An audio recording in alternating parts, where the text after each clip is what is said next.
বাংলাদেশের মানুষের জন্য এই মুহূর্তে আমরা কত দ্রুত একটি গণতান্ত্রিক অর্ডারে ফিরে যাব বাংলাদেশ, সেইটা হচ্ছে মুখ্য বিষয়। এবং সেটাকে এগিয়ে নিতে গেলে আমরা কত তাড়াতাড়ি নির্বাচনের দিকে যেতে পারবো, এবং তার সমাধান তো আপনি গণতান্ত্রিক অর্ডারে যদি যেতে হয় আপনি নির্বাচন ব্যতীত সেটা তো সম্ভব না। এইটাই সবচেয়ে মুখ্য বিষয় আজকে, এবং আমি নিশ্চিত এটার উপর আমাদের আলোচনা হবে। দেশে এখন যে সংকট তৈরি হয়েছে, এই সংকট থেকে উত্তরণের উপায় কি মনে করছেন? কোথায় সংকট? আমরা তো কোনো সংকট দেখছি আমরা দেখছি প্রধান উপদেষ্টা পদত্যাগ করবে।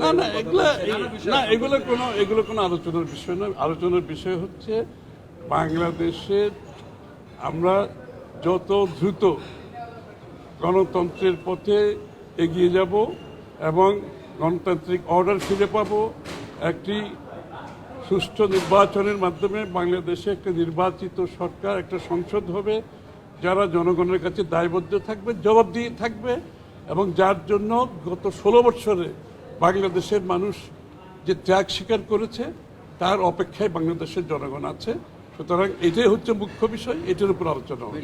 দেশের জনগণের যেই জন্য মানুষ ত্যাগ স্বীকার করেছে, জনগণের সন্তুষ্টির জন্য আপনার রাজনীতি, আমাদের রাজনীতি জনগণের সন্তুষ্টি, জনগণকে সাথে নিয়ে আমরা রাজনীতি করি, এবং তাদের কথাগুলো আমাদেরকে বলতে হয়, তাদের প্রত্যাশা আমাদেরকে পূরণ করতে হয়।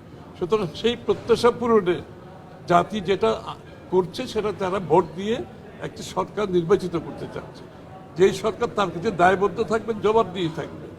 এটাই হচ্ছে পরিষ্কার ব্যাপার। এটা যত দ্রুত সম্ভব। ডিসেম্বরে যেতে হবে কেন? ডিসেম্বর আগেও তো হতে পারে, তাই না? ধন্যবাদ।